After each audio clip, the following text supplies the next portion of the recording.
I'm going to show you our exact crypto due diligence process from start to end, and I'm going to give you all the context that you need, so by the end of this video you will know how to do your due diligence correctly. Now there's a lot that goes into it, so make sure that you have a pen and paper ready and you're also ready to take action on this. Now you may ask, why are you creating all of these videos for free? Why are you not selling a 997 course like everybody else? The reason is because I only work with business owners who are doing 6 figures or more. So if you are one of those, I will 2x your investments with us, or you do not pay our service fee. If you are not, these videos are for you, so you can educate yourself on investments, make smarter investments, and hopefully in the future you will take us to mine. Now if you haven't got enough cash flow right now to invest, don't worry, I also take care of that as well. I've created a completely free Discord channel where I reveal all of the secrets that me and my team have used to scale 2 6-figure marketing agencies and mentor some people in e-commerce who are now doing 6 figures a month. All backed, all tracked, all the case studies are there, and I also gave that information for free as well.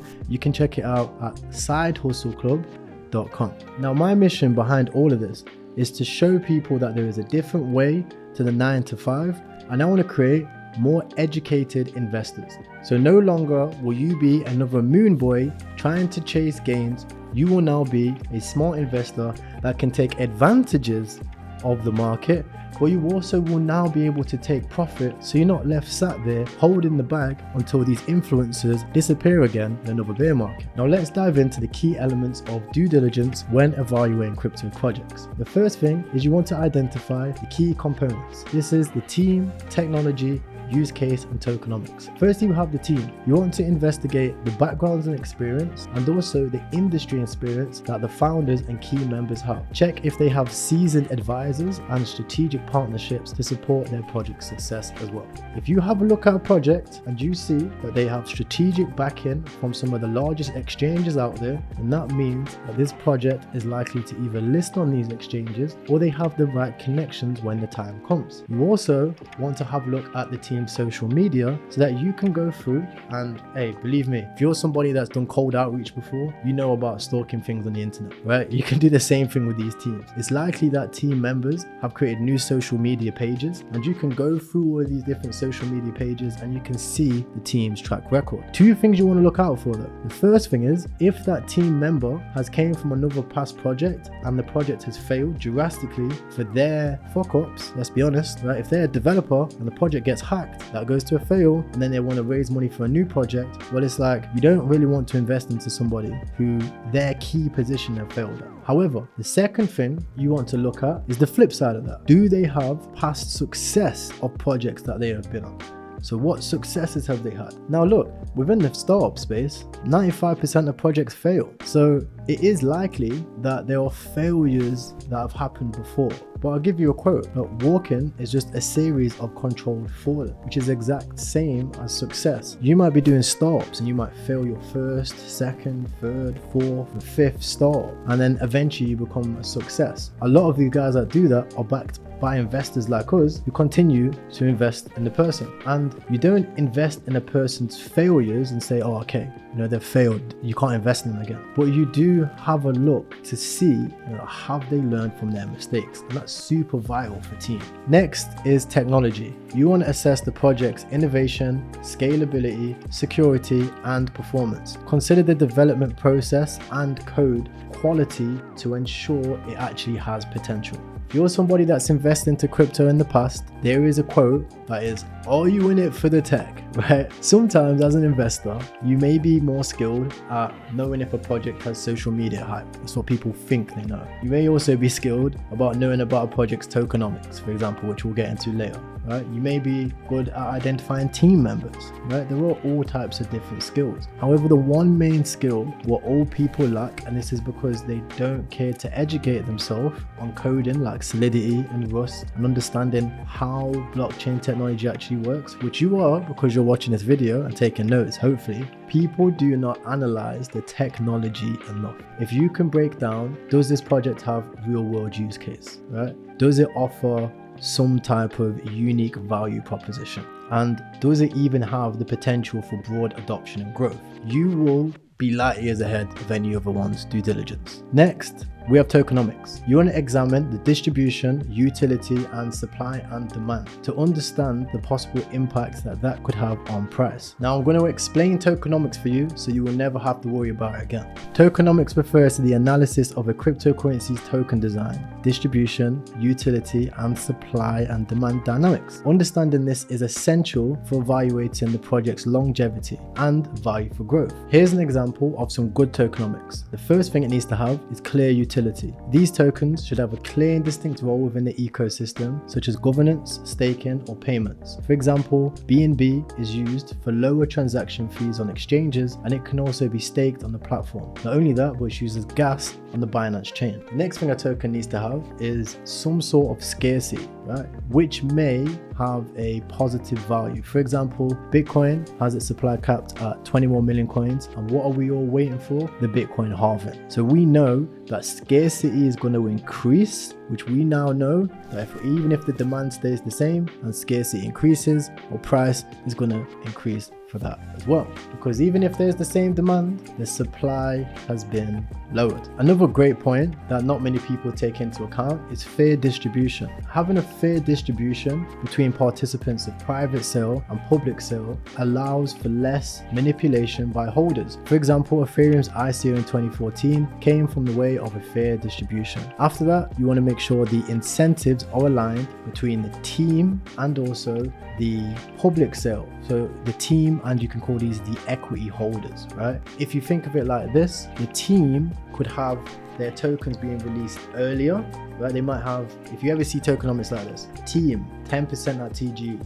3-month cliff, 10% a month, or something like that. Stay away from those projects, right? You want to be in a project where the team has their tokens locked for an extended period of time because they are committed to making this project work long term. You also need to be careful of when investing into a project and it's launching at the end of a bull run, right? Which you probably won't have to worry about that for a few years now, but be careful because this is where everyone loses all their profits for the past how many years, and they lose it all. When they invest into projects where the team tokens aren't releasing for a while, and then the team is just like, you know what, we're just going to build until next cycle. I'm not worried about marketing this project. So now you're sat there holding the bag of hundreds of thousands of dollars of a token, and the team won't promote the project until their investing is ready. You have to remember, it's human nature, right? You want to make sure that it's an even playing field, not only for team, right, but also for the project. So I hope that explains good tokenomics. Let me just run that back for you, right? Project needs to have a vested interest, clear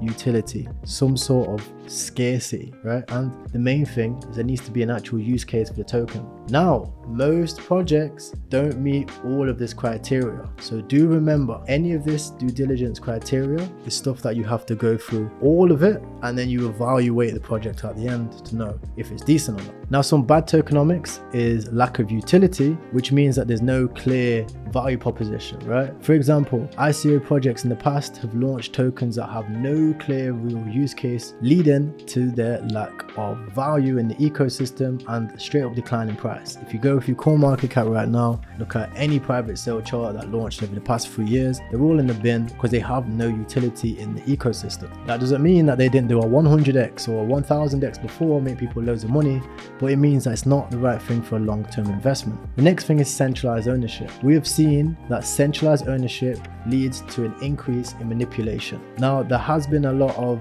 drama around XRP and its centralized distribution. Another thing is inflationary supply, right? That is the opposite of a deflationary supply, and this can mean that supply is constantly being pushed out to the market, and as you already know, if there's too much supply and there's not enough demand, that will lead to lower prices. Another thing to look out for bad tokenomics is misaligned incentives. Kind of like this strong node system you guys already seen. Strong node did well for a while, but eventually the incentives are higher for you to be staking than the actual rewards in the ecosystem. So it forces this kind of Ponzi-nomics, tokenomic structure. Now, at the end of the day, it's important to understand tokenomics so you can know what you're actually investing into. You want to look for projects with a clear utility, fair distribution, and aligned incentives, while avoiding those with centralized ownership, inflationary supply, and misaligned incentives. Now let's move on to how you can analyze the market for potential growth. The first thing you want to do is you want to conduct a competitor analysis. You want to identify and compare the competitors in the market You want to identify their features, the technology, the adoption rates, and understand the project's unique selling point, and also the project's potential weaknesses. Now, when it comes to market potential, you can estimate the market size, growth potential, trends, and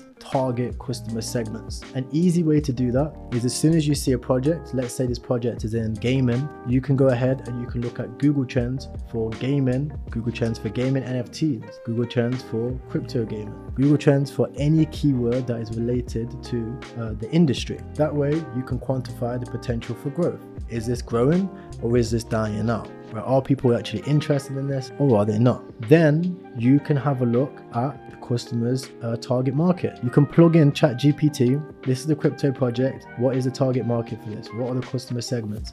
And you can then go ahead and look at the project and you can see, are they relaying that properly and clearly on social media? The reason why Polkadot's undervalued right now and why I'm buying it, because they can solve this mistake, is they don't easily explain the network and how it actually works. When people get it, they will understand how valuable it is. But right now, they're not explaining that, which is what makes it undervalued. You see, when you quantify your due diligence, it also allows you to open up opportunity for things such as advisory. If you're somebody that's good at marketing and you see a project that you want to invest into but is bad at marketing, you can then plug that gap, help them with the marketing and invest in the project. The next thing you want to have a look at when doing your due diligence is roadmap. Now, to evaluate a roadmap, you need to examine the milestones, the timelines, the future plans that determine what the project is actually going to be doing over the course of your investment. You can have a look at the roadmap. You can say, does this look realistic? Is this company promising too much? Does this seem like the right development? And also, it allows you to quantify when you're going to sell your investment. If you invest in a project and it says, look, we're not releasing any technology for the next 4 years, but they're releasing their token on market early.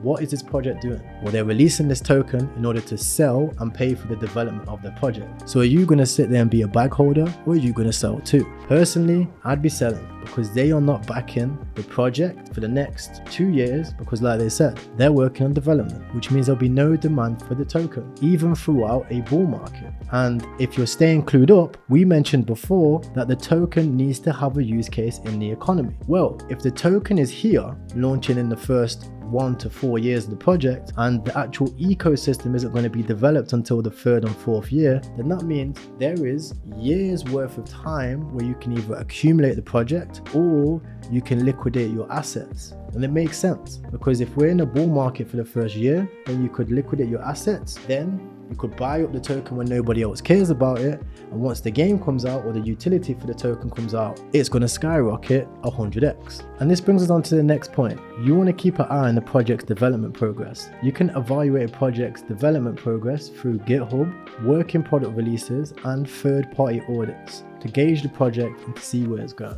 Next, one of my best parts is you want to analyze the project's social media. Now, you can assess the project's social media by having a look at their community on Telegram, Discord, Reddit, and looking at the size, activity, and the true quality of interactions. You can analyze a project's social media presence by analyzing on Twitter, Medium, LinkedIn, and even Instagram, to be honest, to gauge and see how they're engaging with their followers. One of the main advantages that we actually have as a business is our experience in the space for social media marketing. It allows us to analyze a project's social media page, also with their social media presence as well, so we can quantify whether this project is worth investing into. If I look at a project, personally being a marketer, and I see poor communication in the Telegram groups, they're not explaining the project and how it works, they're not offering any sort of value or communication, they're sending in bots into the Telegram and trying to do growth hacking, then to me,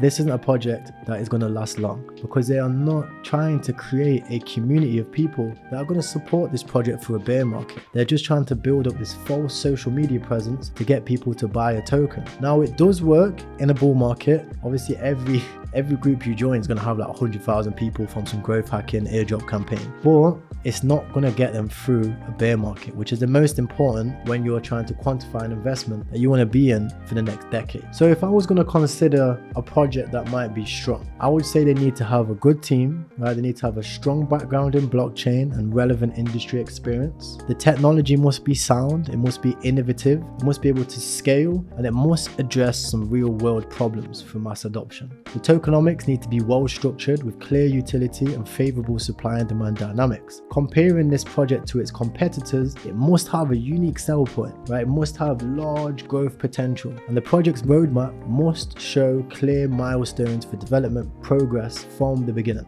Additionally, the project has to have strong and valuable communication through its social media presence, generating a positive sentiment. This would make this project a AAA project from the beginning. It's the reason why meme coins have been able to thrive, because they have such a great community around it, right? Your best marketers are your investors. So if your investors know what the project is and they know how to sell this to their friend, then it's going to work, right? Meme coins are easy because someone just goes, right, buy this meme coin, it made me money. So as long as this project keeps the chart green, then the marketing's free. Even if people are making 10%, 20%, they're going to keep going and shilling the project. And that's how you see a rise growth in meme coins. It can be the exact same with all projects that launch. It's just that even projects don't have a list of these things that we've discussed where they can quantify it and take action on it. A lot of times you wouldn't believe how many times it's a win as well. So if you're owner of a project, you should actually write this down. If you're thinking of making a crypto project, you should write this down, because this video and this series is going to help you a lot.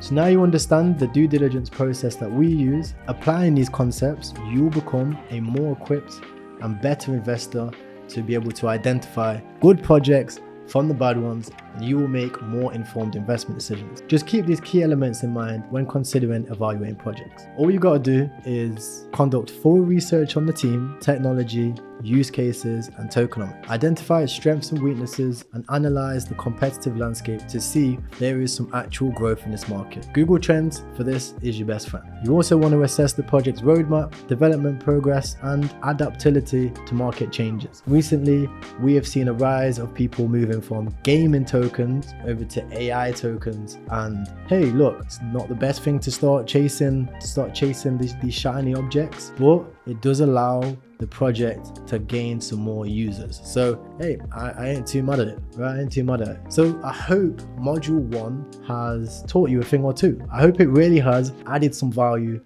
That is the goal of module 1, and I'm going to be releasing this weekly. So next week there'll be module 2, week after module 3, and so forth and so forth. And after each week, I want to work with you guys so we can make this the best free program ever. So if there's anything that you need a little bit more detail on, or you want a full-blown course on this one individual thing, maybe I'll make like a tokenomics workshop or something like this, where we show examples and we're like, right, this is one project and here's why we didn't invest into that tokenomics. Here's another project, here's why we didn't invest. I want to make this as cool as possible. So reach out to me. I'm not accessible directly, but my team will respond to you, and I will create more and more relevant content for you guys, and I will build this to be the best free program to ever exist in the world of crypto with your help. Peace.